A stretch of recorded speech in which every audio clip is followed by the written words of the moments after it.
Thank you Prasad sir.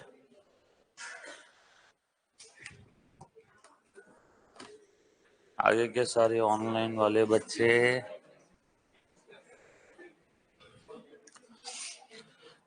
Hey Prabhu,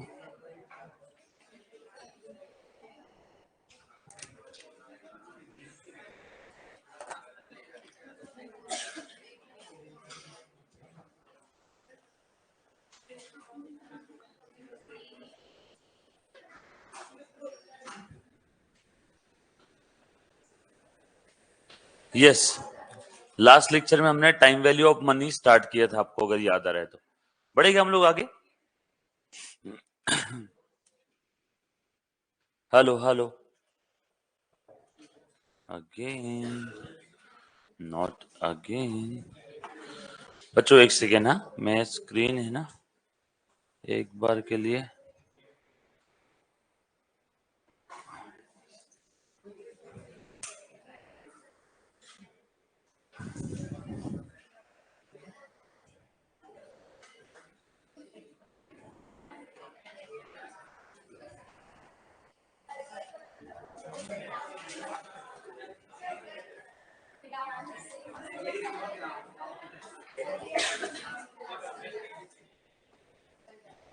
Harish sir tab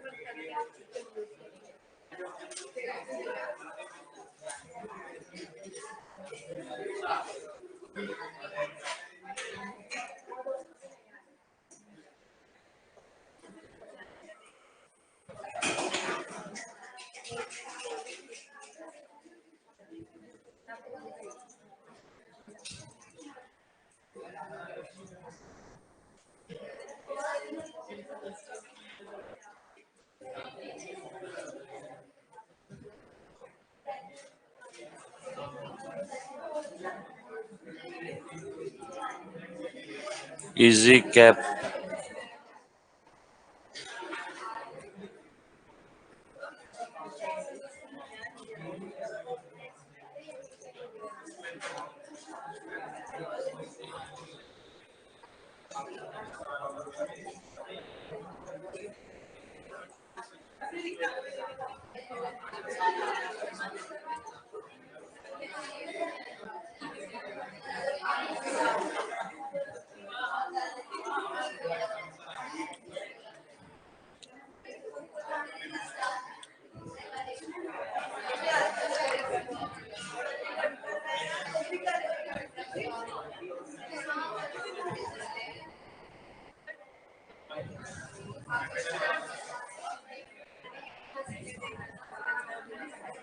हाँ, जो बेटा ऑनलाइन देख रहा है आपको दिख रहा है क्या क्लियर? एक बार चेक कर लो।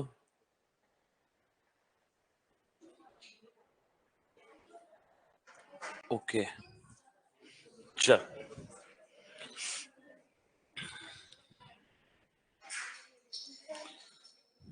चलो यार बेटा ये आ जाओ। फिनेंशियल एंड स्ट्रेटेजिक मैनेजमेंट के अंदर में time value of money basics of FM हम लोगों ने स्टार्ट किया था, जिसमें लास्ट लेक्चर में हमने प्रेजेंट वैल्यू से फ्यूचर वैल्यू निकालने की कोशिश की थी, राइट? अच्छा मुझे एक बात बताओ, जैसे टाइम वैल्यू ऑफ मनी का आप सभी ने घर पे रिवाइज किया होगा, कोई मुझे एक सवाल बता सकता है कि जैसे कल एक सवाल पूछना चाहिए था आपको लास्ट लेक्चर में, बट वो आज पूछ लेता हूं कि why there is a time value of money? Money की जो हम लोग समय के हिसाब से वैल्यू निकालते हैं वो क्यों है? एक मैंने आपको रीजन बताया था, क्या था बेटा? अपॉर्चुनिटी कॉस्ट, यस और नो? और क्या कारण हो सकता है? मेरे ख्याल से मैंने उस समय लेक्चर पूछा पूछा भी होगा, हाँ बोलो। Very good, inflation. सो इन्फ्लेशन है इसीलिए टाइम वैल्यू ऑफ मनी है, अपॉर्चुनिटी कॉस्ट है इसीलिए टाइम वैल्यू ऑफ मनी है। और और कोई वजह हो सकती है? एनीबॉडी थोड़ा सोच के बोलो। Very good, risk. ये तीन ही फैक्टर है जिसकी वजह से there is a time value of money. अगर ये तीनों फैक्टर नहीं होते तो इस दुनिया में आज का 100 रुपया और एक साल बाद का 100 रुपया सेम ही होता। सर कैसे? जरा देखो, बता देता हूं, ध्यान से सुनना सभी ने। और आपने लास्ट लेक्चर में क्या लिखा था बेटा, बताना जरा, कौन सा एग्जाम्पल हो गया था आपका? तो आपकी नोट्स कैसी दिख रही होगी मैं यहां से इमेजिन कर सकता हूँ। ये लिख लिया था ना सभी ने? और जिसमें हमने फ्यूचर वैल्यू कैलकुलेट किया था, राइट? Compounded annually, right. यहाँ पे ये आपने लास्ट लेक्चर में लिखा होगा ये वाला एग्जाम्पल, बरोबर इसी एग्जाम्पल के नीचे लिखो, इसी एग्जाम्पल के नीचे लिखेंगे बेटा। आपकी नोट्स मैं यहां से पूरी इमेजिन कर सकता हूं, बस आपने इसी हिसाब से मेंटेन करना हर दिन, ठीक है। और आप लोगों की नोट्स चेक की जाएगी। एक बार मेरा अभी बंदा छुट्टी पे है, जैसे ही वो आ जाएगा तो आप लोगों की नोट्स हर 2-3 दिन में चेक की जाएगी। जिस बच्चे की नोट्स कंप्लीट नहीं है उसके लिए कुछ पनिशमेंट्स भी रहेगी, है ना। पनिशमेंट्स पैसों में नहीं रहेगी, पनिशमेंट्स गाली गलौज भी मैं नहीं करने वाला हूँ, पनिशमेंट्स थोड़ी सी अलग टाइप से रहेगी, ठीक है। तो प्लीज नोट्स कंप्लीट रखना। आप आपके सीनियर से पूछ सकते हो, जिनकी नोट्स कंप्लीट थी ना उन लोगों का पेपर बाय डिफॉल्ट बहुत अच्छा गया। रीजन, उनके पास उनकी लिखी हुई नोट्स है, खुद की लिखी हुई नोट्स है। तो इंसान खुद की लिखी हुई नोट्स कभी भूलता नहीं है ना। तो नोट्स अच्छे से मेंटेन करो। आ जाओ, ऐसा लिखो, यहाँ पे एक सवाल लिखो, why there is time value of money. फटाफट से लिखना है बेटा, जो बच्चा ऑनलाइन देख रहा है ऑफलाइन देख रहा है। यस, बिल्कुल सही बोला बेटा ईशांत गुप्ता ने। इसके पीछे 3 फैक्टर जिम्मेदार है। Why there is a time value of money, इसके पीछे 3 फैक्टर जिम्मेदार है। सबसे पहला लिखो, जो मैंने ऑलरेडी बताया था बेटा आपको, अपॉर्चुनिटी कॉस्ट। दूसरा इन्फ्लेशन, और तीसरा रिस्क। तीसरा रिस्क। यस बेटा ईशांत।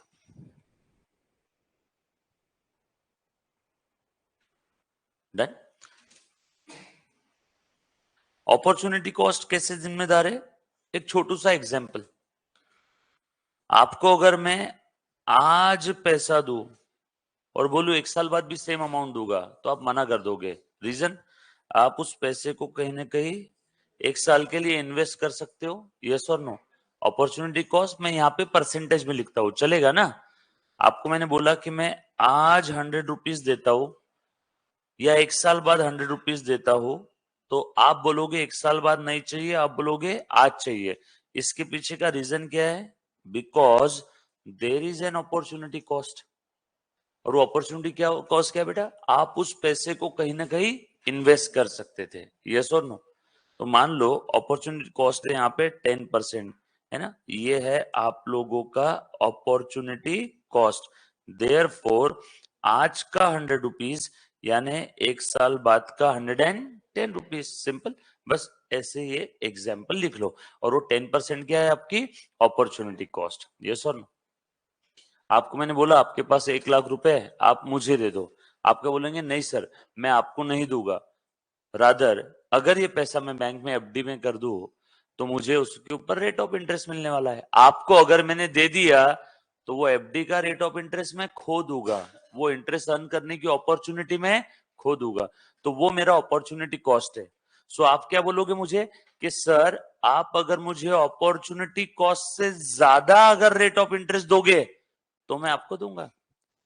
आसान भाषा में, जब भी आप डिसीजन लेते हो कि कहां इन्वेस्ट करना है तो आप उस इन्वेस्टमेंट के ऊपर कितना एक्सपेक्ट करोगे? अपॉर्चुनिटी कॉस्ट से ज्यादा। अगर अपॉर्चुनिटी कॉस्ट से कम मिल रहा है तो आप क्या बोलोगे? भाई मैं तेरे पास दूसरे अच्छा मैं बैंक में एफडी कर लेता हूं।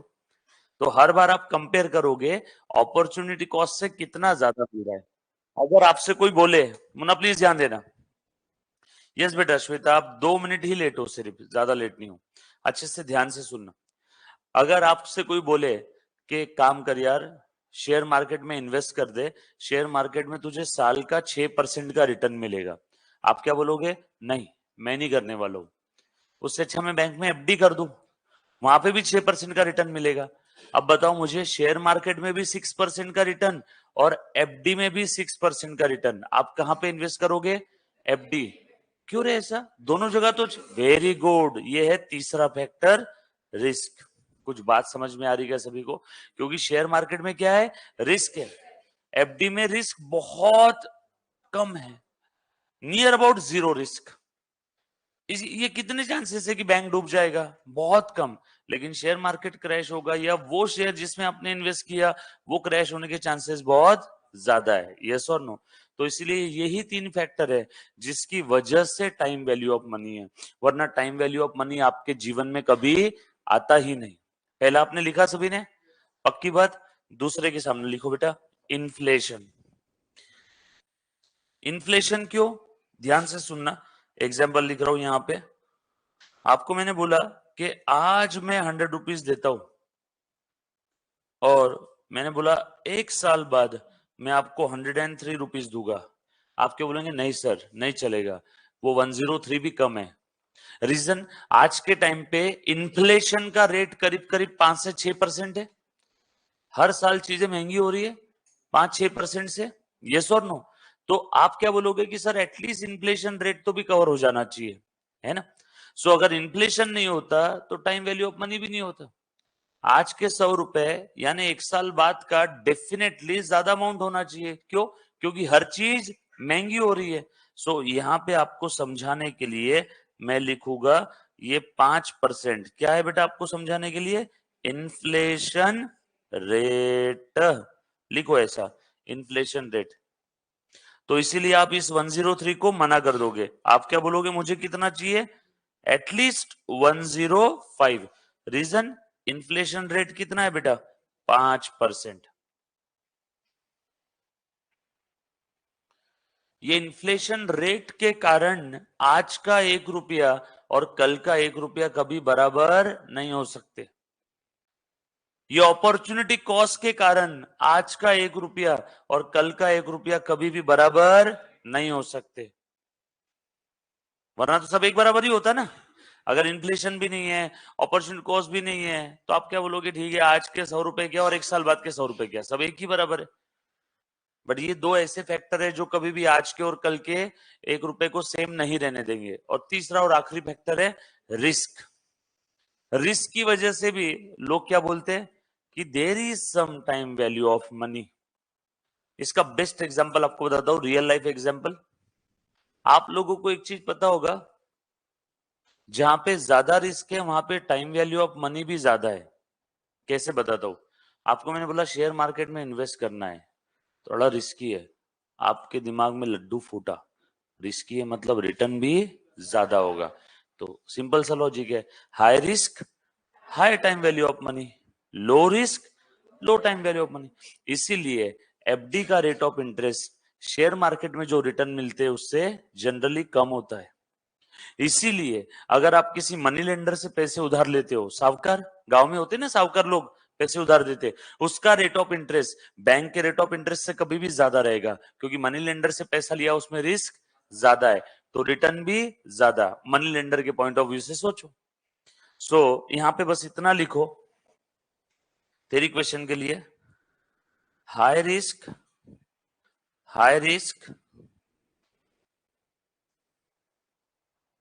High time value of money, high risk high time value of money. हाँ बेटा मुस्कान, ये सारे फॉर्मूलाज में एक जगह पे लास्ट में लिखवा के दूंगा। लिख लिया सभी ने? कल हमने, अच्छा आप लोगों की नोट्स प्रिंट होके आ जाएगी, आज आ जाएगी, तो आप लोगों के हाथ में सारी नोट्स आ जाएगी। जो भी नोट्स मैं बता रहा हूँ ना, ये आपके पास में आ जाएगी। अब एक काम करो, कल कहाँ पे कौन सा एग्जाम्पल हमने देखा था रे बेटा? बोलो तो जरा, स्टार्टिंग पढ़ो उसका। ए मेक्स अ डिपॉजिट ना, लिखो फटाफट से, एक एक लाइन का एग्जाम्पल है इसलिए लिखवा दे तो आपको मजा आएगा, बाद में फिर आप चाह के भी क्वेश्चन नहीं लिख पाओगे। लिखो नेक्स्ट एग्जाम्पल, फटाफट से लिखना, एक सिंगल लाइन का है। You invest. अच्छा ये सभी ने लिखा क्या पहले एक बार बता दो यार, नहीं तो मैंने स्क्रॉल कर दिया होगा। लिख लिया है सभी ने? पक्का? चलो आगे। अभी तक हमने बस 3 फॉर्मूला ही देखे और उसके अलावा कुछ भी नहीं देखा है। यस और नो? तो सब लोग अब अच्छे से ध्यान देना। आ जाओ बेटा, लिखो यू इन्वेस्ट ₹300। लिखो बेटा, you invest ₹300 in a 2-year investment, in a 2-year investment. जो बच्चा ऑनलाइन देख रहा है बेटा, आपने भी लिखा ना सभी ने, इन अ 2-year investment that pays you 12% per annum, बरोबर है।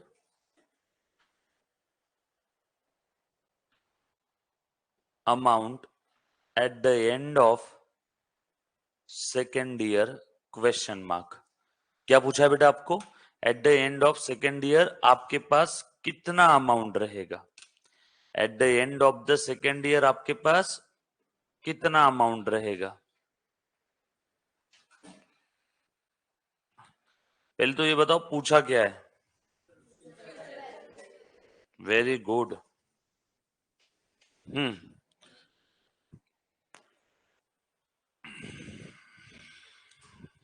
बोलो क्या पूछा है बेटा यहाँ पे? Future value. सिंपल है, फ्यूचर वैल्यू का फॉर्मूला है आपके पास में, तुरंत कैलकुलेटर उठाओ, लिखना शुरू करो और 10 सेकंड में जवाब दो। 336। ओके, एक बच्चे का जवाब आ गया, बाकी बच्चे फटाफट से।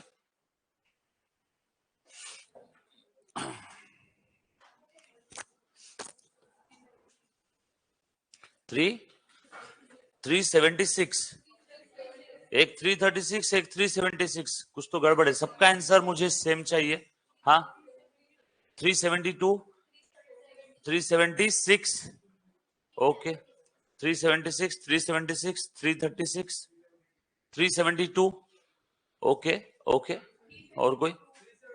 372। चलो ठीक है, आ जाओ। फॉर्मूला याद आ रहा है क्या सभी को? हम लोगों को यहाँ पे क्या बोला है बेटा, देखो तो, you invest ₹300 in a 2-year investment that page you 12% per annum, how much you will have eight the end of 2 year। अब यहाँ पे बोला ही नहीं है सिंपल इंटरेस्ट है कि कंपाउंड इंटरेस्ट है, बरोबर है ना। कुछ बोला नहीं है तो हम लोग समझेंगे एनुअल कंपाउंडिंग। लिखो, नई चीज पता चली, आपकी नोट्स के हेडिंग में लिख लो। अगर कुछ बोला नहीं है तो क्या समझना है? कंपाउंड इंटरेस्ट है, उसमें भी एनुअल कंपाउंडिंग है। सब लोग लिखेंगे। ये जो मैंने क्वेश्चन लिखवा के दिया, इसके अंदर में बोला नहीं है, सिंपल है कि कंपाउंड इंटरेस्ट है। सो कुछ बोला नहीं है तो एनुअल कंपाउंडिंग अज्यूम कर लेना। एनुअल कंपाउंडिंग मतलब कंपाउंड इंटरेस्ट। यस और नो? अब सब लोगों का आंसर आप बोलो बेटा, शायद किसी का आंसर चेंज हो जाए।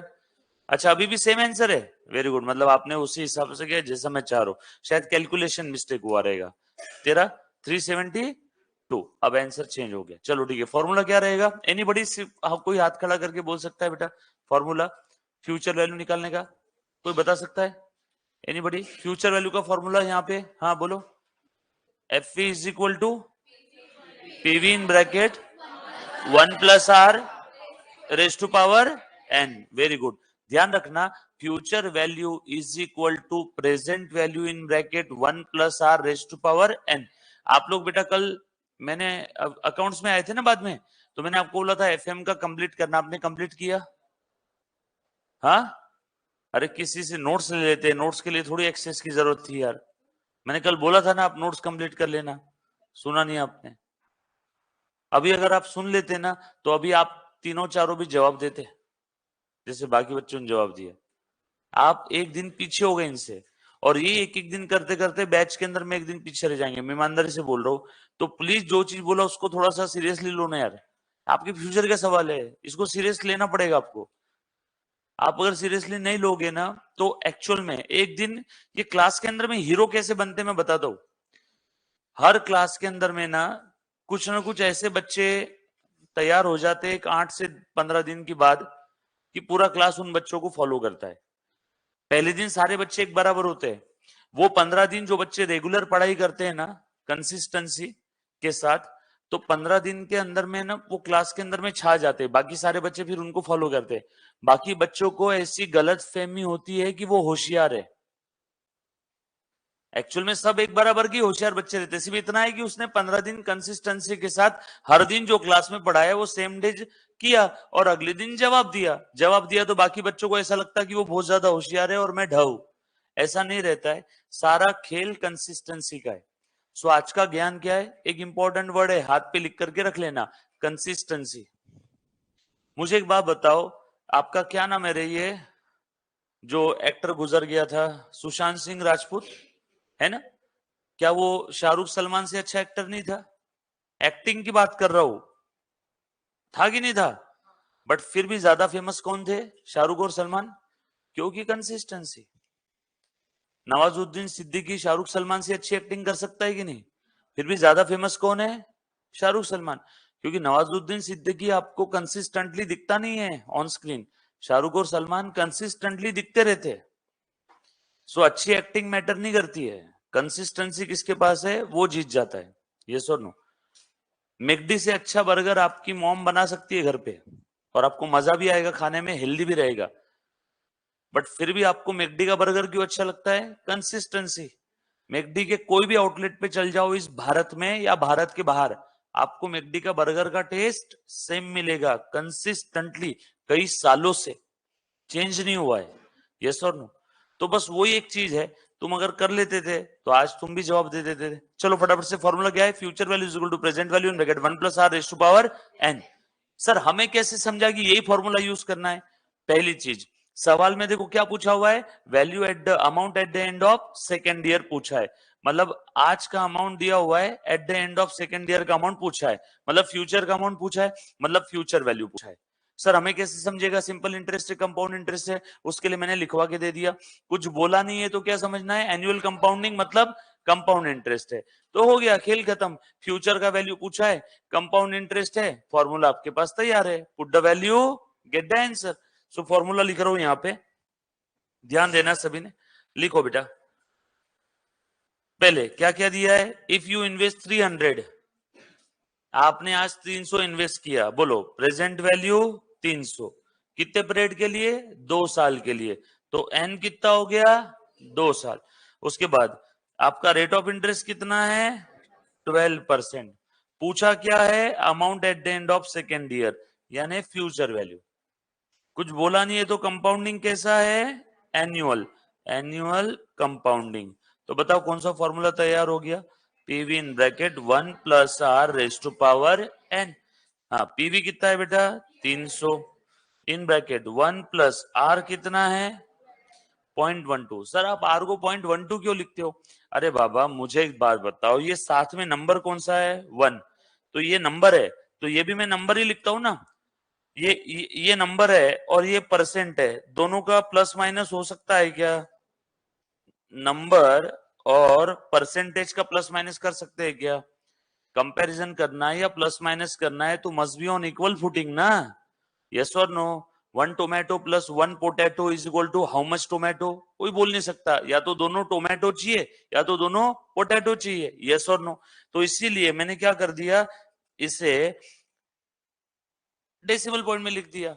और मैंने आपको लास्ट लेक्चर में बताया था परसेंटेज को नंबर में कैसे कन्वर्ट करते हैं, डिवाइडेड बाय 100, और नंबर को परसेंटेज में कैसे कन्वर्ट करते हैं, इनटू 100, लिखवा के दिया था क्या? तो यहाँ पे देखो मैंने 12% को लिख दिया, इसमें नंबर में लिख दिया बेटा 0.12, 5% होता तो 0.05, 6% होता तो 0.06, 60% होता तो 0.60। यस और no? Raise to power n, n कितना है यहाँ पे, 2 साल, खेल खत्म। एनुअल कंपाउंडिंग है मतलब 2 into 1, और ये 2 into 1 r upon 1। Annual compounding मतलब साल में एक बार, बताया था लास्ट लेक्चर में।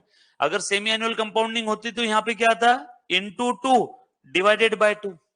क्वार्टरली कंपाउंडिंग होता तो साल में कितने क्वार्टर रहते, 4, तो यहाँ पे क्या था, इंटू 4 डिवाइडेड बाय 4। सर ये आर अपॉन 4 क्यों करते? अरे बाबा 12% का रेट है और क्वार्टरली कंपाउंडिंग है, तो एक क्वार्टर का कितना आएगा, 12%, 12 महीने का, तो एक क्वार्टर का कितना आ जाएगा बेटा, 3%। 12% 12 महीने का, एक क्वार्टर में कितने महीने होते हैं, 3 महीने, 12% 12 महीने का, तो 3 महीने का 3% ना। कैसे आए हो, 12/4 ना, तो इसलिए क्वार्टर में हम लोग डिवाइड बाय 4 करते हैं।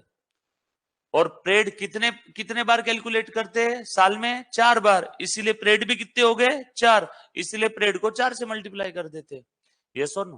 खैर छोड़ो, लॉजिक या डेरिवेशन हम लोगों को नहीं देखना है, हम लोगों को formula as it is learn करके रखना है। मैं एक बार फिर से बताता हूँ, अगर डेरिवेशन आपके लिए इंपॉर्टेंट होता, कोई फॉर्मूला कैसे पैदा हुआ, तो डेफिनेटली इंस्टीट्यूट अपने मॉड्यूल में देती और आपसे क्या एक्सपेक्ट करती उसके अंदर में भी देती, और एग्जाम में आपको डेरिवेशन आता है मैथ्स में, है ना, ये अपने एफएम के पेपर में मैथ्स का डेरिवेशन भी आता है, बट इंस्टीट्यूट आपसे डेरिवेटिव्स, इंटीग्रेशन, फॉर्मूला कहां से आया, बट फिर भी अगर किसी को इसका सोर्स चाहिए तो क्या होता है, मैं पहले कुछ बच्चों को सीए सीएमए के बच्चों को मैं एफएम जब पढ़ाता था तो मैं फॉर्मूला कैसे डिराइव हुआ वो भी बताता था, तो मेरी बैच चलती थी 250 घंटा, बट 250 आवर्स में आपका पूरा एक ग्रुप हो जाता है, यस और नो। ये जियोमेट्रिक प्रोग्रेशन सीरीज से फॉर्मूला पैदा हुआ, जीपी सीरीज बोलते हैं इसको हम लोग, है ना। हमको 11 12 साइंस में था, मेरा पीसीएम भी था, फिजिक्स केमिस्ट्री मैथ्स बायो, तो उसमें जीपी सीरीज था, तो जीपी सीरीज से सारे फॉर्मूला पैदा हुए। बट हम लोगों को जीपी सीरीज पढ़ना है कि यहाँ पे, अगर मैं जीपी सीरीज पढ़ाऊंगा तो बच्चे आधे सो जाएंगे, बाहर आकर के माँ बहन की गालियां मारेंगे कि एफएम पढ़ाते पढ़ाते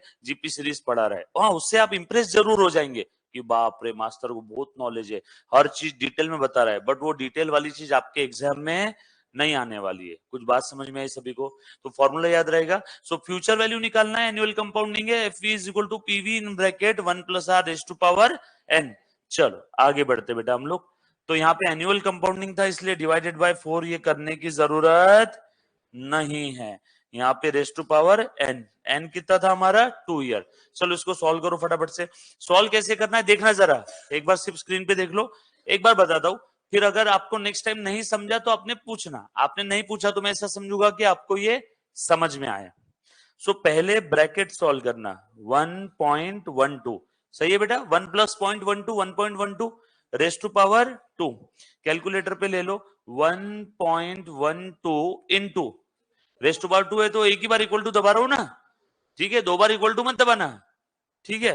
कितना है बेटा यहाँ पे 1.2544, डायरेक्टली इंटू कर दो 300, कितना है बेटा 376.32। अब एग्जाम में आपको एक ही नहीं नियरेस्ट आंसर दिख जाएगा, चारों ऑप्शन इतने नियरेस्ट भी नहीं रहेंगे कि आपको चारों सही लगे, फर्क रहेगा, ठीक है, इंस्टीट्यूट पागल नहीं है। तो आपको 376 या 375 या 377 जो नियरेस्ट आंसर दिख जाए उसको टिक कर देना, दैट्स इट, सिंपल था। सो इसने जो सवाल पूछा था कि 2 साल बाद आपको 300 रुपए के 376 मिलेंगे अगर रेट ऑफ इंटरेस्ट 12% है और एनुअल कंपाउंडिंग है तो डन। चलो लिखो अगला सवाल, लिखो बेटा फटाफट से। यू डिपॉजिट ₹10,000, जल्दी जल्दी से लिखना है और आपने जवाब देना है, ठीक है। यू डिपॉजिट, जो बच्चा ऑनलाइन देख रहा है बेटा, एनीबॉडी, इसमें किसी बच्चे को डाउट है? लिख लिया है सभी ने? चलो लिखो you deposit ₹10,000 in an investment scheme, या सिर्फ इन एन इन्वेस्टमेंट लिख लो, विच page 16% per annum with quarterly compounding, with quarterly compounding. How much this deposit grows in 5 year? 5 साल में डिपॉजिट कितना ग्रो होगा? 5 साल में ये डिपॉजिट कितना ग्रो होगा? चलो बेटा फटाफट से जवाब दो मुझे।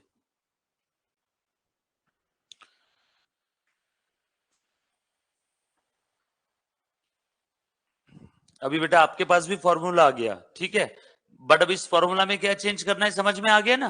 वेरी गुड, करो सॉल्व।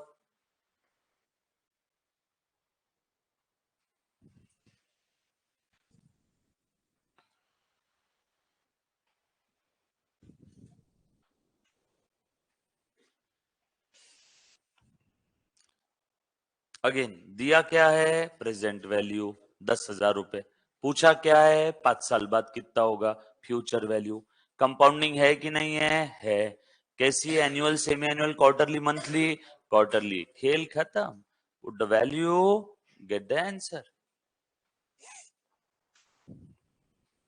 जो भी बच्चा बेटा ऑनलाइन ऑफलाइन रिकॉर्डेड जीडीपीडी कैसे भी देख रहा है, आपने भी मेरे साथ साथ सॉल्व करना है बेटा।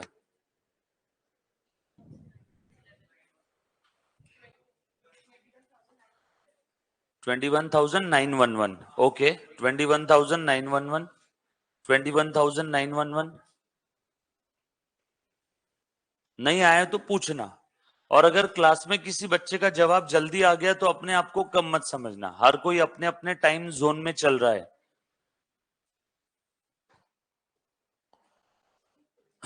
21,911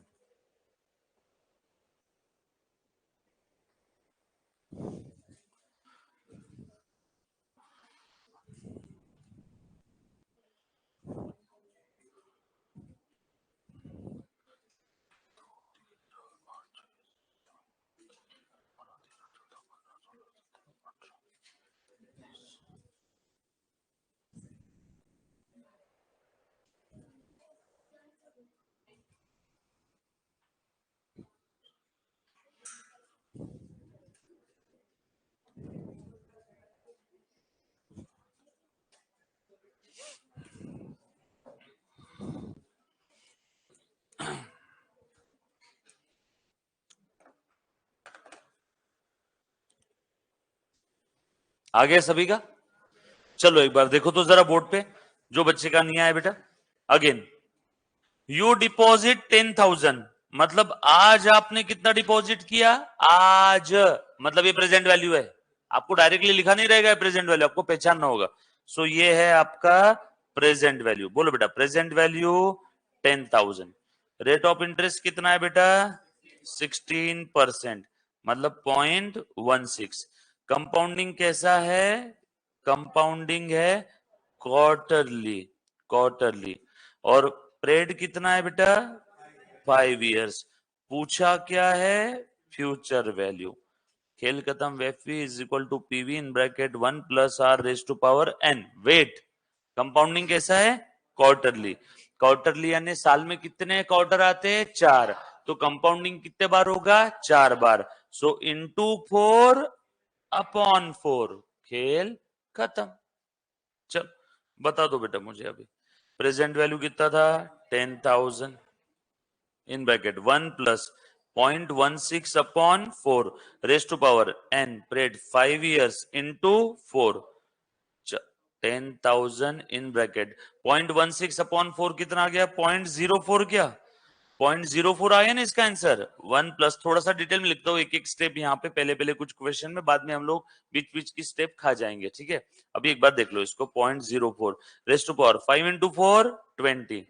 सो 10,000 इन ब्रैकेट 1.04, इन दोनों की एडिशन कर दू ना, 1 plus 0.04 1.04 raise to power 20। So 10,000। अब इसको सॉल्व करना है, कैसे सॉल्व करेंगे? कैलसी की स्टेप लिख के दे देता हूं यहाँ पे, कैलसी 1.04 रेज टू पावर 20 है, तो इनटू इक्वल टू कितने बार? 19 टाइम्स। सही है ना? चलो करो तो 1.04, हाँ, इंटू 1 2 3 4 5 6 7 8 9 10 11 12 13 14 15 16 17 18 19। कितना है बेटा? 2.1911, 21,911। तो आपसे जिस किसी इंसान ने पूछा था ना कि भैया तुम ऐसी स्कीम में पैसा डाल रहे हो जहां पे 16% का रेट है, तो और क्वार्टरली कंपाउंडिंग है, तो भैया तुझे 5 साल बाद मिलेगा 21,911। वो आपका फैन हो जाएगा। बाबा आपको कैसे पता चला 5 साल बाद इतना हो जाएगा? उसके पीछे क्या है? सिंपल सा फॉर्मूला। यस और नो? आपसे कभी कोई पूछता है ना आपके सोसाइटी में भी, यार आप सीएस कर रहे हो तो बताओ ना मैं कहाँ पैसा इन्वेस्ट करूं? वो बोल रहा है कि 16% देगा, क्वार्टरली कंपाउंडिंग है, 10,000 रुपए देना है और 5 साल बाद मुझे इतना पैसा मिलने वाला है। उसको बोलना 2 सेकंड रुक, कैलकुलेटर निकाला, खट खट खट खट, बोलना भाई तेरे को 21,911 मिलेगा 5 साल बाद। अगर वो उससे कम दे रहा है तो मतलब वो फ्रॉड कर रहा है, फिर 16% नहीं, फिर रेट ऑफ इंटरेस्ट क्या है? कम है। कुछ बात समझ में आई क्या? लिखो फटाक से एक और क्वेश्चन जल्दी जल्दी से लिखो बेटा। डिटरमाइन द, थोड़ा सा अलग है ना? Determine the compound interest Shweta Jadhav का आंसर अलग आया था इसमें। श्वेता एक बार चेक करो क्या गलती हुई आपसे।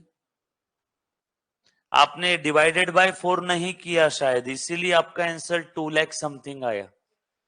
आप ये चीज भूल गए मुन्ना, आप ये भूल गए। आपने raise to power 4 raise to power में n इंटू 4 लिखा, बट शायद मेरे हिसाब से आप ये करना भूल गए। डिवाइड नहीं किया तो आपका ऊपर का न्यूमरेटर बड़ा हो गया और इसलिए आपका आंसर भी बड़ा हो गया, 4 गुना हो गया। देखो तो एक बार चेक करना मेरे इसमें चैट आ रही है कि नहीं। लिख लिया सभी ने? चलो आगे लिखो, एक क्वेश्चन लिखो। Determine compound interest. लिखो बेटा अगला example. Determine second last step wrong हुआ, ठीक है अभी ठीक कर दो। लिखो डिटरमाइन कंपाउंड इंटरेस्ट। इस बार आपको क्या पूछा है? फ्यूचर वैल्यू नहीं पूछा है, कंपाउंड इंटरेस्ट। तो ठीक से सॉल्व करना मुन्ना आपने।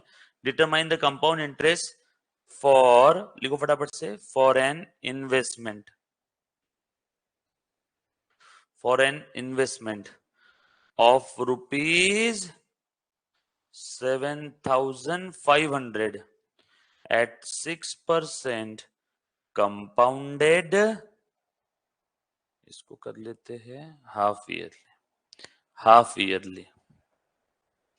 क्वार्टरली वाला एक हमने सॉल्व किया, एनुअल कंपाउंडिंग वाला सॉल्व किया, हाफ ईयरली, हाफ ईयरली। और आपको क्वेश्चन में कुछ डेटा दिया हुआ है, गिवन आपको क्वेश्चन में दिया है ऐसे। वैसे इस डेटा की जरूरत नहीं थी, आप इस डेटा के बगैर भी निकाल सकते हो, बट काफी बार इंस्टीट्यूट क्वेश्चन में डेटा देती है। देखो कैसे देती है, 1+r या 1+i। इंस्टीट्यूट जरूरी थोड़ी कि हर बार रेट ऑफ इंटरेस्ट को आर ही बोलेगी, वो आई भी बोल सकती है। तो ऐसा दे दिया 1+i raise to power n for i 0.03 and n is equal to 12, बरोबर है, इज 1.42576। ये डेटा का आपको जरूरत नहीं है, आप इस डेटा की तरफ मत देखो और सॉल्व करो। सर हमें ये तो बता दो परेड कितना है, परेड दिया नहीं है ना आपको। चलो हाँ, parade parade parade half yearly compounding है, परेड कितना है फिर?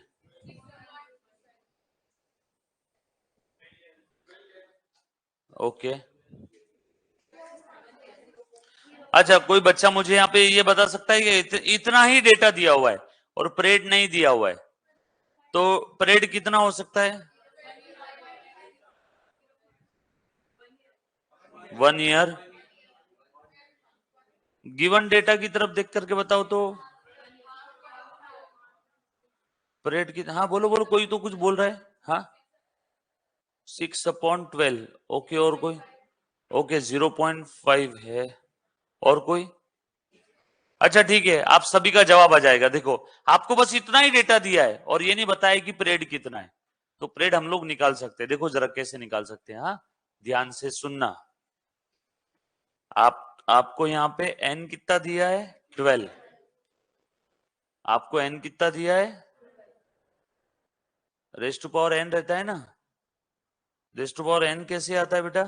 हाफ ईयरली कंपाउंडिंग है तो जो भी ईयर रहेगा multiplied by,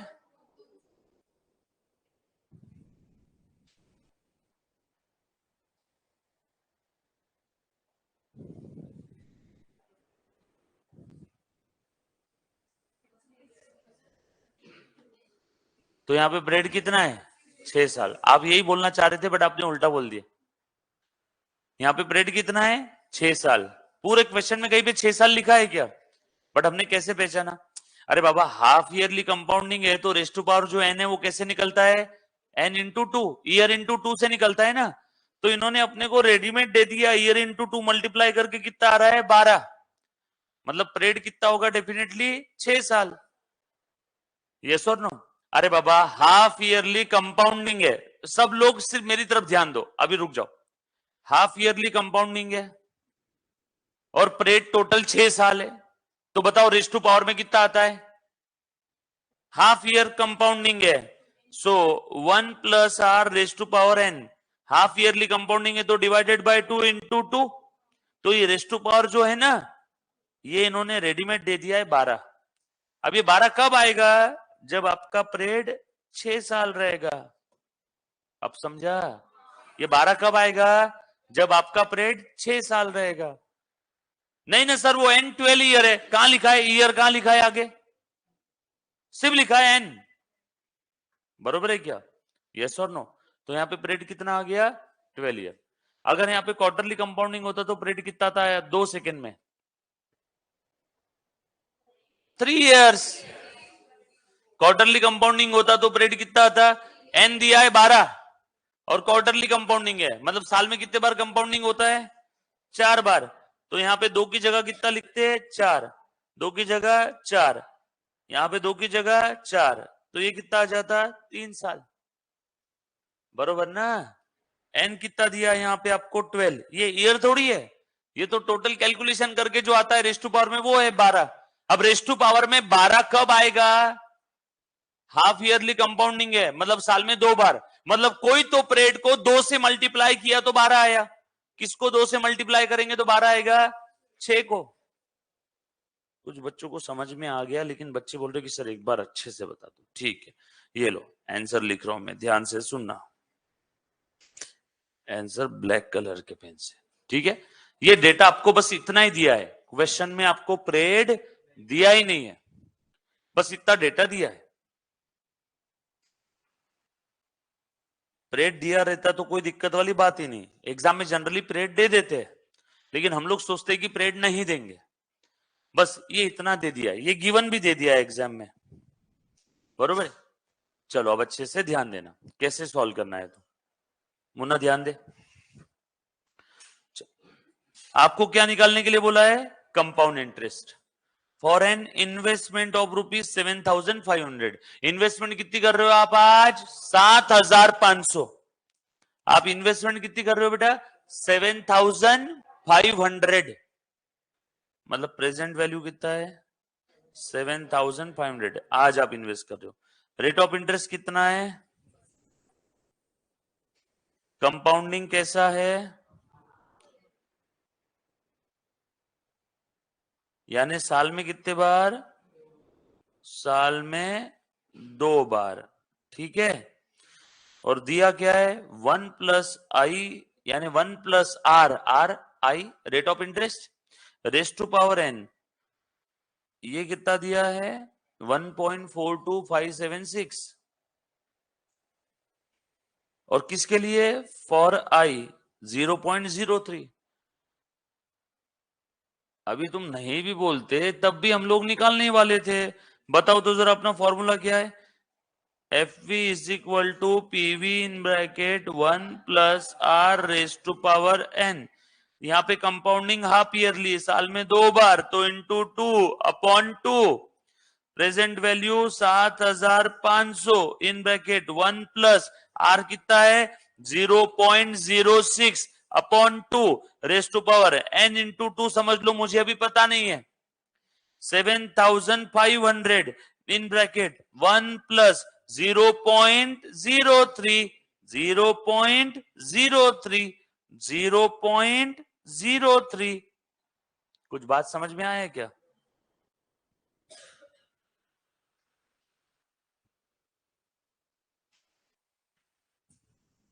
.03 raise to power n into 2। Raise to power का डायरेक्ट इन्होंने दे दिया। रेस टू पावर कितना आने वाला है?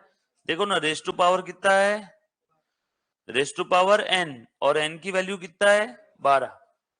तो डायरेक्ट इन्होंने क्या बोल दिया? रेस टू पावर कितना है? 12।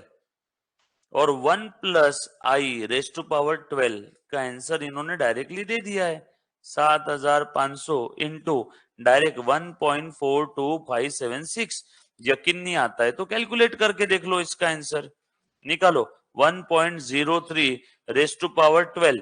लो बेटा कैलसी 1.03 इंटू इक्वल टू 11 टाइम्स आया क्या? 1.03 इंटू 1 2 3 4 5 6 7 8 9 10 11 कितना आया? आया क्या आंसर? मतलब सर इन्होंने सब कुछ क्वेश्चन में दे दिया था, ये तो 2 सेकंड में आंसर आ जाता था। 7500 मल्टीप्लाइड बाय 1.4256। काफी बार बहुत आसान भी क्वेश्चन है तो बच्चों को मुश्किल पैदा कर देता है। इसमें सब तो रेडीमेड था, क्वेश्चन में ये दे दिया था क्या? देखो ये वाली फिगर दे दी है क्वेश्चन में, हाँ ये आपको दिया हुआ है, हाँ डायरेक्ट आंसर आ गया 2 सेकंड में। कुछ बात समझ में आई क्या? पक्की बात? अब लिख लो, बोलो कितना आया? इंटू 7500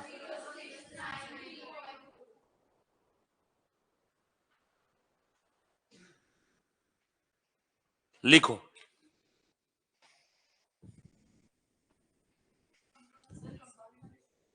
कौन सा? अच्छा कंपाउंड इंटरेस्ट पूछा है, बता दो पहले लिख लो।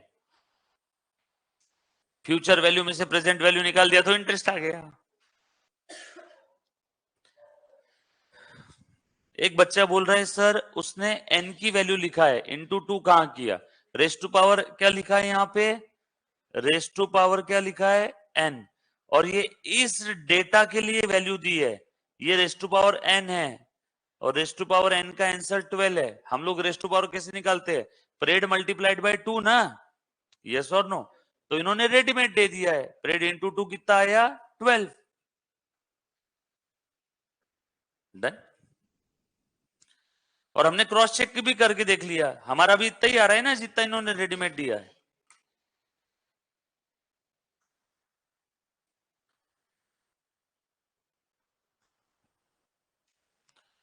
एक बच्चा बोल रहा है सर उसने रेस टू पावर n बोला है, तो बेटा एक काम करो ना, आप भी फिर यहाँ पे 0.03 मत लो, फिर 6% के हिसाब से लो। यहाँ पे तो किसी ने बोला नहीं सर 6% दिया हुआ है तो 0.03 क्यों लिया?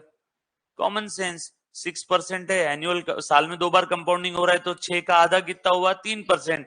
3% यानी 0.03। इन्होंने सब निकाल के दे दिया आपको रेडीमेड, आपको कुछ भी नहीं करना है। इसका पूरा ये इसका आंसर दे दिया, मतलब ये पूरे का आंसर दे दिया straight way. 7500 multiplied by this figure, game over. Clear है? पक्का? किसी को डाउट है तो प्लीज एक बार पूछो बेटा। अब यहाँ पे फ्यूचर वैल्यू हमने निकाल लिया, क्वेश्चन में पूछा गया है कंपाउंड इंटरेस्ट। अब आपको फ्यूचर वैल्यू पता है, प्रेजेंट वैल्यू पता है, बता दो बेटा। बट प्रेजेंट वैल्यू जी माने गिवन, कितना दिया हुआ है बताओ? 7500। देयरफॉर कंपाउंड इंटरेस्ट कितना आ जाएगा? डिफरेंस निकालो, 31। वेरी गुड, ये रहा आपका आंसर। आपको इंटरेस्ट पूछा था ना, तो फ्यूचर वैल्यू पता है, प्रेजेंट वैल्यू पता है, प्रेजेंट वैल्यू से फ्यूचर वैल्यू ज्यादा है, रीजन एक ही है इंटरेस्ट, और उसी डिफरेंस को हम लोग इंटरेस्ट बोलते हैं। एक और नया फॉर्मूला आ गया आपके जीवन में, future value minus present value is equal to interest. कौन? नहीं, हर बार कंपाउंड इंटरेस्ट नहीं रहेगा, सिंपल इंटरेस्ट के कैलकुलेशन में वो सिंपल इंटरेस्ट रहेगा डिफरेंस, कंपाउंड इंटरेस्ट के कैलकुलेशन में डिफरेंस क्या रहेगा? Compound interest. इसीलिए हम लोग एक ही वर्ड बोलेंगे, फ्यूचर और प्रेजेंट वैल्यू का डिफरेंस इंटरेस्ट रहेगा, फिर जो भी इंटरेस्ट हो, सिंपल हो कंपाउंड हो। बरोबर है? समझ में आया सभी को? फ्यूचर और प्रेजेंट वैल्यू का डिफरेंस क्या है? मैंने आपको बोला कि बच्चों आज मैं आपको 100 रुपए, आप आज मुझे 100 रुपए दो, एक साल बाद मैं आपको 110 दूंगा, तो बताओ इंटरेस्ट कितना है? डिफरेंस। आज 100 प्रेजेंट वैल्यू, एक साल बाद का future value 110, future value minus present value equal to. अच्छा सर आप हमें 10 रुपीज ही इंटरेस्ट दोगे, कैसे निकाला आपने? प्रेजेंट और फ्यूचर का डिफरेंस, सिंपल। पक्की बात? चलो एक और एग्जांपल लिखो फटाफट से, लिखो डिटरमाइन द कंपाउंड इंटरेस्ट, लिखूं ना? अब आप निकाल के बताओगे ना मुझे? ये लिख लिया है कि सभी ने? प्लीज एक बार पहले हाँ बोल दो, जो बच्चा ऑनलाइन ऑफलाइन देख रहा है। किसी का बाकी है? प्लीज बुक कंप्लीट रखना बेटा, हाँ आपकी नोटबुक कंप्लीट होनी चाहिए। एक प्लेज, एक कसम लेके आ जाना घर से, माँ की कसम लेके निकलना कि नोटबुक मेरी कंप्लीट रहेगी जब तक कोई जेन्युइन रीजन ना आ जाए। और वो रीजन कब जेन्युइन रहेगा वो आप डिसाइड कर लेना, आपके दिल को मालूम रहेगा। चलो आगे, ये लिखा सभी ने, लिखो डिटरमाइन द कंपाउंड इंटरेस्ट। ये लिखा ना आपने अभी, कंपाउंड इंटरेस्ट। हाँ लिखो, एक छोटू सा एग्जांपल, एक लाइन का ही है, लिखो डिटरमाइन द कंपाउंड इंटरेस्ट। मेरे साथ साथ लिखना है फुल स्पीड में, बोर्ड पे देखने की जरूरत नहीं बेटा, आपने बस मेरी आवाज सुन के लिख लेना है। Determine the compound interest and compound amount. ओहो, कौन सी अमाउंट है रे बेटा? Compound amount on ₹1000 at 6% compounded semi-annually, compounded semi-annually for 6 years given। चलो ये मैं आगे गिवन डेटा लिखता ही नहीं हूं क्वेश्चन का, आप ऐसे निकालो बेटा फटाफट से।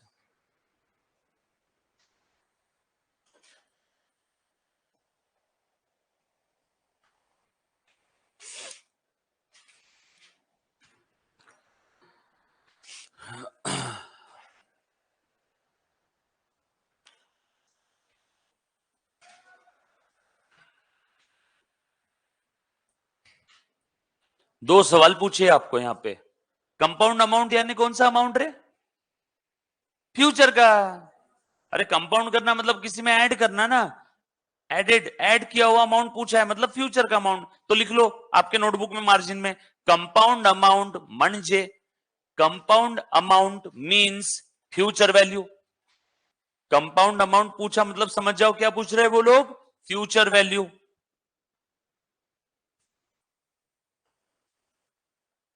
हो गया, कितना है?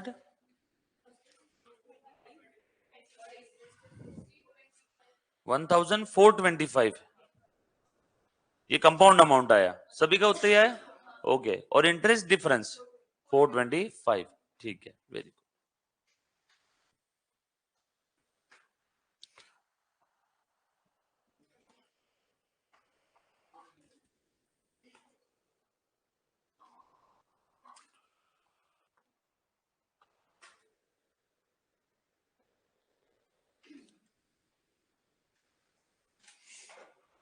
बरोबर है।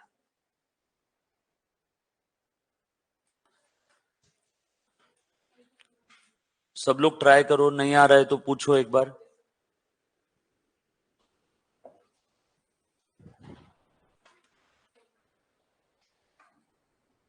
ईशान गुप्ता, राइट। आए बेटा इधर पीछे, सभी का आ गया। चलो देखो तो क्या क्या दिया हुआ है आपको। कंपाउंड अमाउंट यानी फ्यूचर वैल्यू पूछा हुआ है, कंपाउंड इंटरेस्ट पूछा हुआ है, ऑन 1000 मतलब ये प्रेजेंट वैल्यू है, ये आपका रेट दे दिया है, कंपाउंडिंग सेमी एन्युअली है, और ये आपका परेड दे दिया। फ्यूचर वैल्यू यानी compound amount is equal to present value in bracket 1 plus are raise to power N. Compounding semiannually है मतलब साल में 2 बार। Present value 1001 plus interest rate 0.06 upon 2 raise to power कितना था बेटा? 6 ईयर था ना, 6 ईयर इंटू 2। अब देखो पिछले क्वेश्चन में एक बच्चे ने सवाल पूछा था, ये आपका नया वाला एन है, नया वाला एन कितना आ गया? 12। यस और नो? चलो आ जाओ। So 1000 in bracket 1.03 raise to power 12। 1.03 raise to power 12 यानी कितना आ गया आपका? 1.42576। So 1000 multiplied by 1.42576, ये कैसे आया? 1.03 into इक्वल टू 11 टाइम्स, है ना? ये ऐसे किया ना हमने कैलसी पे।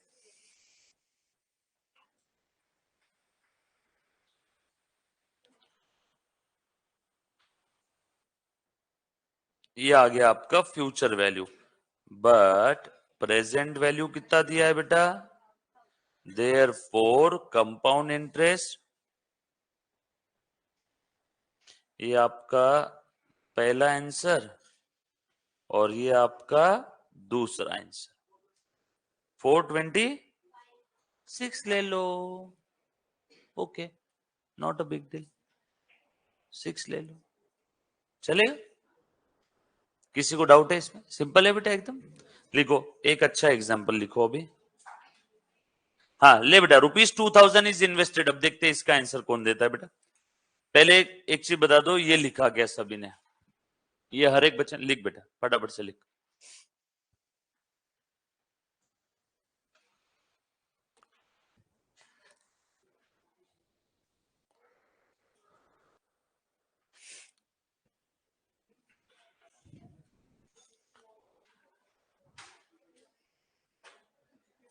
एक बच्चा बोल रहा है सर एक बार कंपाउंड इंटरेस्ट बता दीजिए। हाँ बेटा, ये देख, आज तूने अगर 1000 रुपए दिए तो फ्यूचर में तुझे कितने मिलने वाले हैं, ये अभी हमने निकाला 1425.76। अभी 1000 के ऐसे कैसे कैसे बढ़ा बेटा ये? इसके पीछे रीजन क्या है? 1000 का 1425 हो गया, तो क्यों बढ़ा? ये डिफरेंस है तेरा इंटरेस्ट, बरोबर है? तो ये कितना आ गया? 425.76।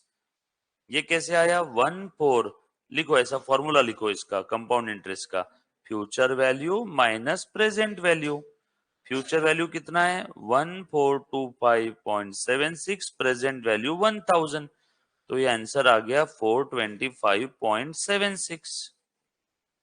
ठीक है, ये ले, मैंने शायद कंपाउंड इंटरेस्ट डायरेक्ट लिख दी ना फिगर, ये फॉर्मूला लिख लो, interest is equal to future value minus present value. अब लिखो, क्वेश्चन लिखो बेटा एक, ₹2000 is invested at annual rate of,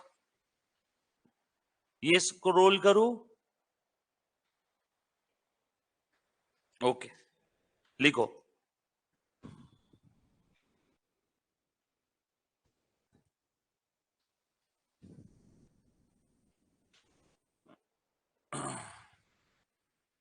इधर लिख दो।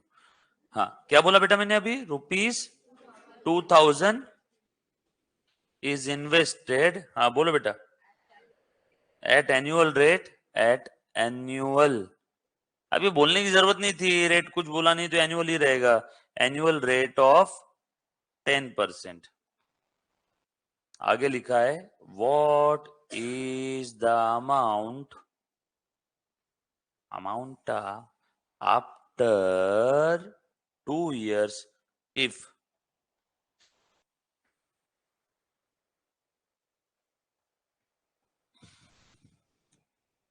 एक काम करते थोड़ा सा इसमें ना ट्विस्ट करेंगे, इफ कंपाउंडिंग इज डन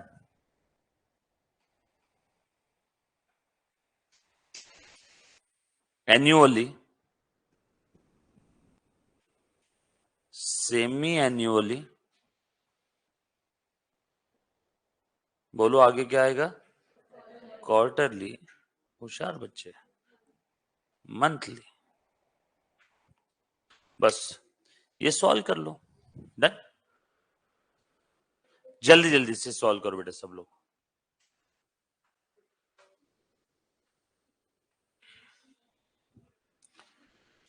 कितने बार सॉल्व करना है इस क्वेश्चन को? 4 बार, फटाफट से फॉर्मूला लिख के।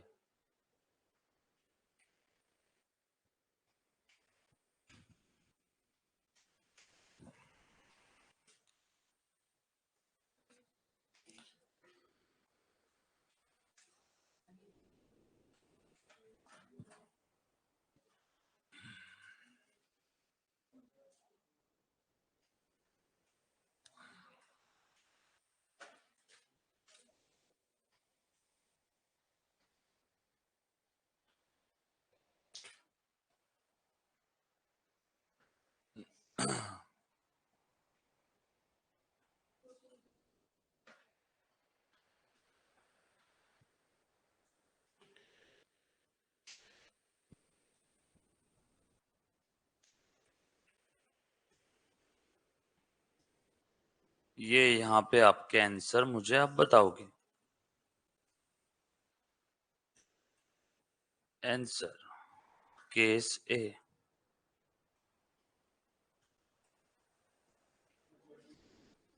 केस बी,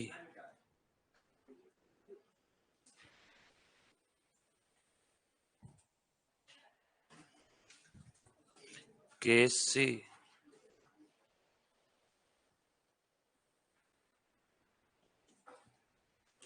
और केस डी। हाँ मुन्ना, बोल बेटा।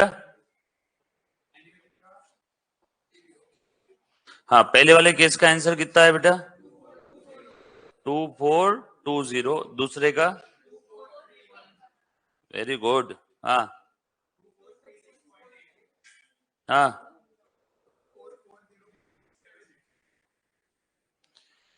4 आंसर आ गए बच्चों के।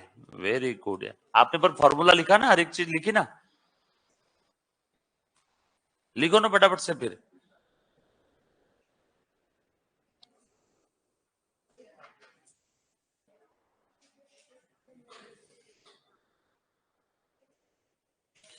चार केसेस है,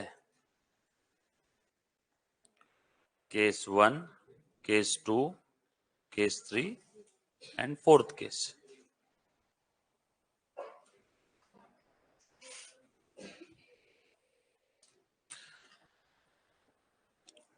वेरी गुड अनम, श्वेता, बहुत बढ़िया। फर्स्ट केस का मैं आंसर लिख रहा हूं, आप लोग चेक करेंगे प्लीज। आज इन्वेस्ट किया 2000, यानी 2000 ये प्रेजेंट वैल्यू है। इन bracket 1 plus rate of interest 0.1 यानी 10%, 0.10 या 0.1 बात एक ही है। Raise to power n, n कितना है बेटा? 2 इयर्स। और ये कितना है बेटा यहाँ पे? आर, ये देखो 2 कितना आया? So 2000 into 1.01 raise to power 1.01 नहीं 1.1 raise to power 2, 1.1 into 1.1 into equal to 1.21 into 2000, 2420। दूसरा 1 plus 0.1 upon 2 raise to power 2 years into 2, so 2000 into 1.05 raised to power 4, 1.05 into 1 2 3 rest to power 4 है तो इंटू इक्वल टू, उसमें जो equal to का sign है वो 3 बार, square है तो आप एक ही बार प्रेस करते हो ना। बोलो कितना आया? 1.21 1.2155 1.05 इंटू इक्वल टू का बटन 3 बार, रेस्ट टू पावर 4 था ना, देखो इंटू 2000 करो, 2431.01। उसके बाद present value again 2000 in bracket 1 plus 0.1 upon 4 raise to power 2 into 4। हाँ, 2000 into 1.025 raise to power 8, 1.025 into 1 2 3 4 5 6 7 8 है ना, रेस्ट टू पावर 8 है ना, तो इसलिए मैंने इक्वल टू का बटन इंटू इक्वल टू का बटन 7 टाइम्स। कितना आया? 2000 इंटू 1.28402 इंटू 2000, ये आया 2436.8057। उसके बाद प्रेजेंट वैल्यू लास्ट केस में 2000 इन ब्रैकेट 1 प्लस आर 0.1 है, 0.1 या 0.10 बात एक ही है। डिवाइड बाय, लास्ट केस में मंथली कंपाउंडिंग था तो divided by 12 raise to power 2 year into 12। हाँ बोलो 0.1 डिवाइडेड बाय 12 कितना आया? 1.008, so 1 plus 0.0083 raise to power 24 into raise to power 24 है तो कितने बार प्रेस करना है? 23 टाइम। 1 2 3 4 5 6 7 8 9 10 11 12 13 14 15 16 17 18 19 20 21 22 23। कितना है बेटा? 1.2203 1.22039 इंटू 2000 कितना आया? 2440.78। ठीक है,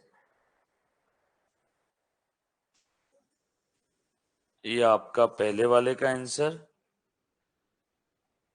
ये दूसरा, तीसरा और ये चौथा।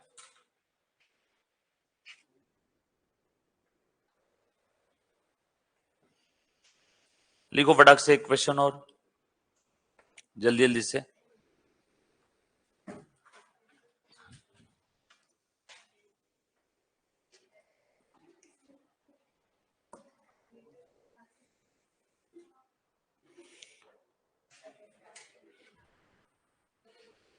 ये अगर लिखा होगा तो प्लीज हाँ बोलो, नहीं लिखा होगा तो लिखो। कंप्लीट किया? लिखो एक क्वेश्चन।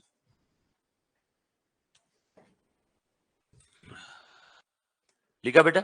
फॉर्मूला याद रहेगा ना सभी को?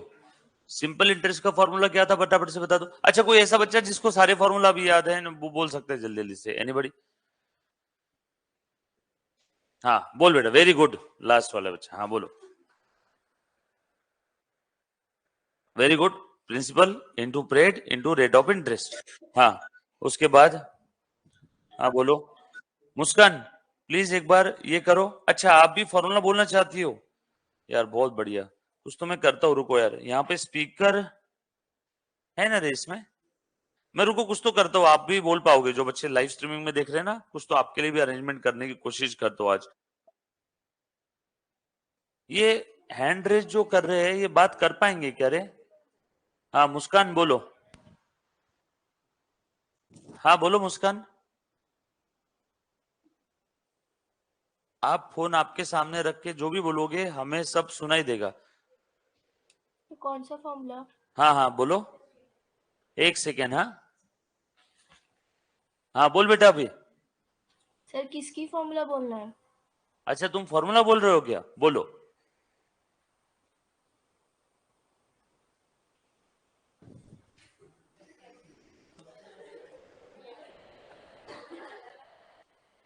मैं एक काम करता हूं, मैं स्पीकर लगवाता हूं कल। ये इसमें आवाज नहीं आएगी, वो बच्चे की आवाज आ रही है, मुझे आ रही है, बट थोड़ा बड़ा स्पीकर लगवाता हूं तो सभी को आवाज आएगी। आज के दिन हैंड रेज मत करो, मैं स्पीकर लगवाता हूँ, डोंट वरी, आज ही लगवाता हूँ। स्पीकर लगवा लूंगा तो आप भी बोल पाओगे, जो बच्चे लाइव स्ट्रीम देख रहे हैं। अच्छा सुनो, पहला simple interest P into n into r. हाँ अगला, उसी में सिंपल इंटरेस्ट में फ्यूचर वैल्यू निकालना है तो P in bracket 1 plus n r, है ना? या फिर P plus i, principal plus interest. तीसरा, कंपाउंड इंटरेस्ट के केस में फ्यूचर वैल्यू निकालना है तो F is equal to PV in bracket 1 plus are raise to power n, annual compounding.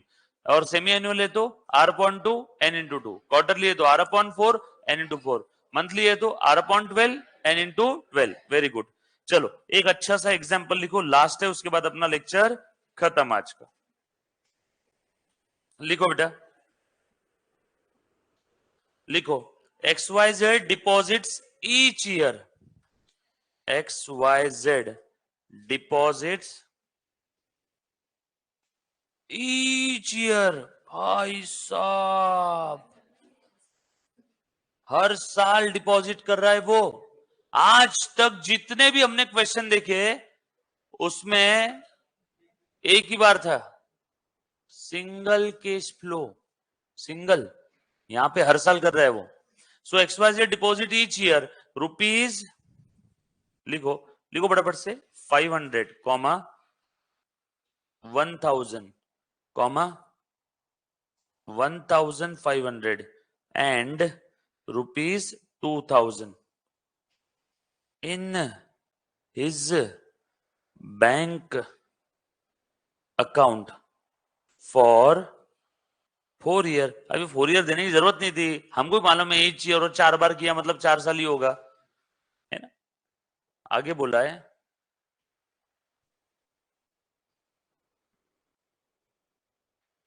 Interest rate दिया हुआ है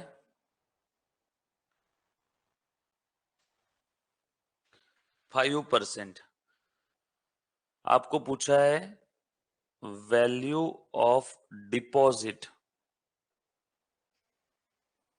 eight the end of 4th year.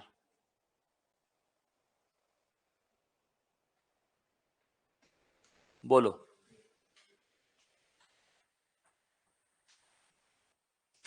Value of deposit at the end of 4th year. फटाफट से जवाब देना बेटा। हाँ बेटा मैं सारे फॉर्मूले लिखवा के दे दूंगा। श्वेता मैंने लास्ट लेक्चर में बोला था, मैंने आपको एक स्टार्टिंग में डायग्राम बनवा के दिया था, मैंने अधूरा रखा था ना, उसमें फॉर्मूला लिखवा के दूंगा, डोंट वरी, मेरे को याद है। अब अच्छे से ध्यान देना, 2 सेकंड के लिए रुक जाओ, आप ट्राई क्यों कर रहे हो? मेरी बात तो सुनो, मैं पहले क्वेश्चन समझा देता हूं, अच्छे से सुनना। यहां पे क्या बोला है?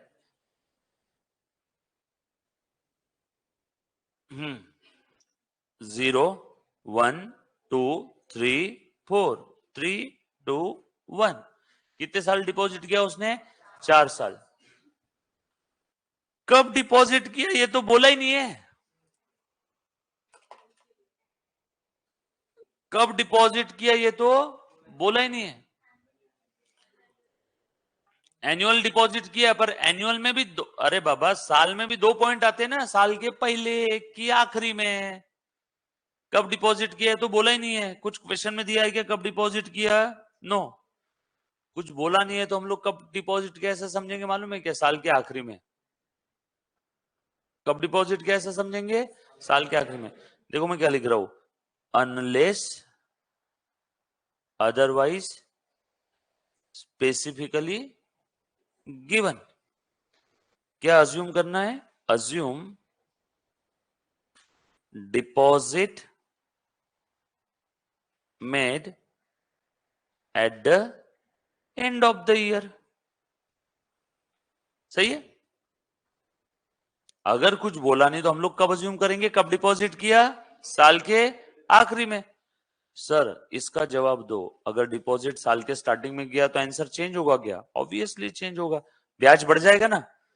मैं कोई अमाउंट साल के आखिरी में डिपॉजिट कर रहा हूं तो जिस साल के आखिरी में डिपॉजिट किया उस साल का ब्याज मिलेगा क्या? नो। सेम अमाउंट साल के स्टार्टिंग में डिपॉजिट कर रहा हूं तो पूरे 1 साल का इंटरेस्ट एक्स्ट्रा मिलेगा कि नहीं? यस और नो? क्लियर है? पक्का? मैंने 1 साल के लिए एफडी किया, बरोबर है, 1 साल के लिए एफडी किया, ध्यान देना, और मैंने उसी साल के आखिरी में एफडी किया, आखिरी दिन, इंटरेस्ट कितना मिलेगा? मेरा क्या है, कैलेंडर ईयर 2022 के लिए, कैलेंडर ईयर 2022 के लिए मैं एफडी करना चाहता हूं। कौन से कैलेंडर ईयर के लिए? कैलेंडर ईयर 2022 के लिए मैं एफडी करना चाहता हूं। और मैं बैंक में गया 31 दिसंबर 2022 को, मैंने बोला मुझे कैलेंडर ईयर 2022 के लिए एफडी करना है। और मैं कब गया? 31 दिसंबर 2022 को सुबह 10 बजे। बोला मेरी एफडी करो, और परेड की कौन सा परेड रहेगा? Calendar year 2022। बैंक वाला बोलेगा ठीक है लाओ 1 लाख रुपए, और शाम में बैंक जब बंद होगी तो वापस कितना मिलेगा? 1 लाख ही, क्योंकि मैं साल के आखिरी दिन गया उस कैलेंडर ईयर के एफडी के लिए, तो इंटरेस्ट कितना मिलेगा? 0। मुझे कैलेंडर ईयर 2022 के लिए एफडी करना है, और मैं गया 1 जनवरी 2022 को। यस, तो अब मुझे साल के आखिरी में पूरे 1 साल का इंटरेस्ट मिलेगा कि नहीं? अभी कुछ बच्चों को समझ में नहीं आया होगा तो अब समझ में आ जाएगा, प्लीज ध्यान देना, 1-2 मिनट के लिए सिर्फ। बताओ बेटा, कब इसने डिपॉजिट किया? हम लोग अज्यूम करेंगे, अगर कुछ क्वेश्चन में बोला नहीं है तो eight the end of the year. बताओ ये 1500 कब, सबसे पहले 500 कब डिपॉजिट किए? ये फर्स्ट ईयर का एंडिंग है, ये सेकेंड ईयर का एंडिंग है,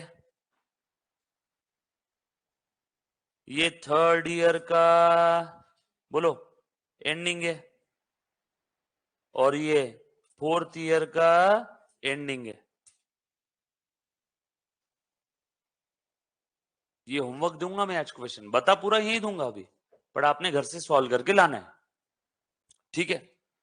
अब मुझे एक बात बताओ, इस 500 पे, मुन्ना प्लीज याद देना, इस 500 पे मुझे कितने साल का इंटरेस्ट मिलेगा? वेरी गुड, किसने बोला? 3 साल का इंटरेस्ट मिलेगा।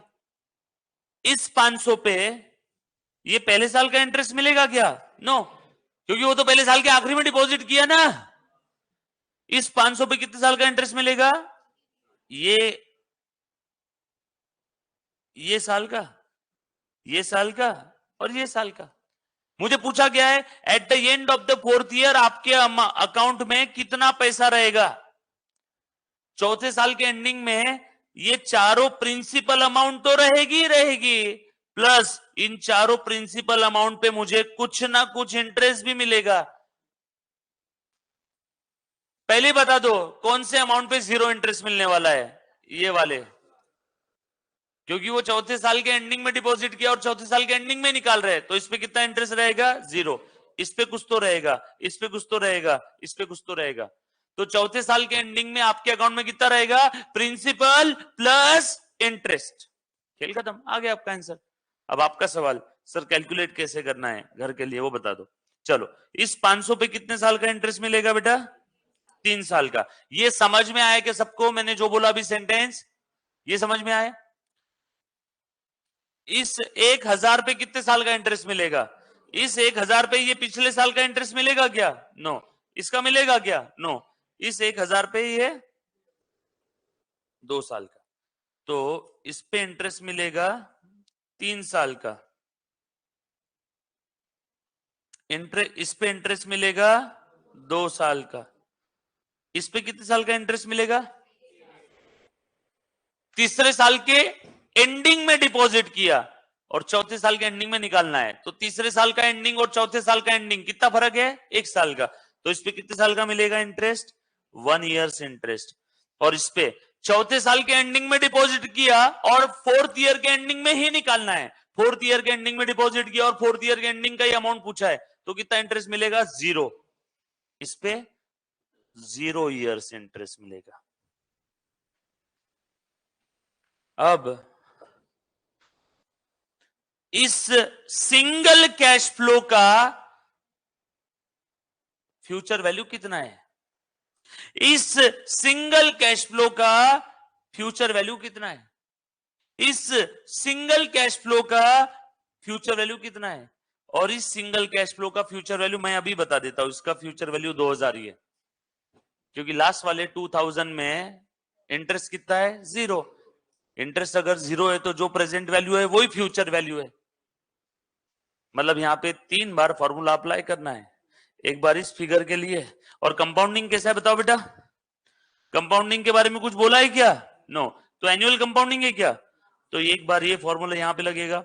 ये 500 का हम लोग निकाल रहे हैं, present value in bracket 1 plus are raise to power n.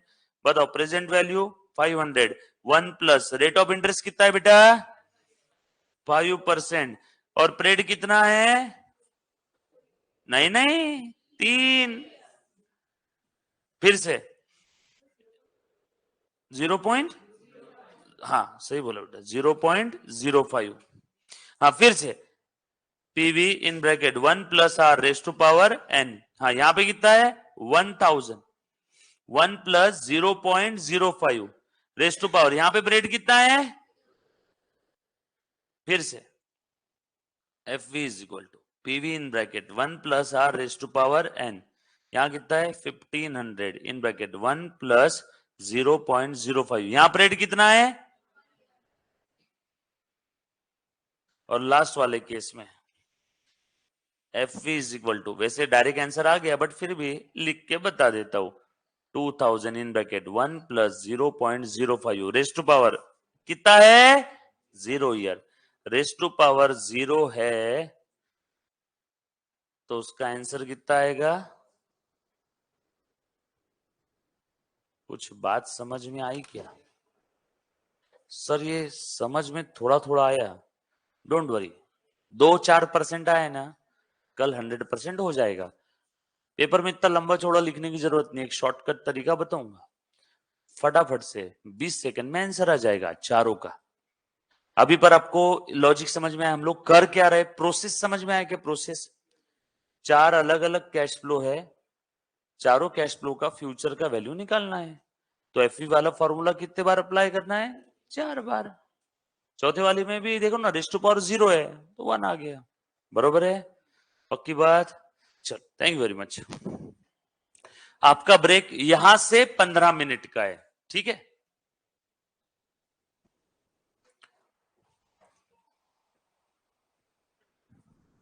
हाँ बेटा, यहां से 15 मिनट, 9:38 हुआ अभी, 9:38 से 15 मिनट, ठीक है।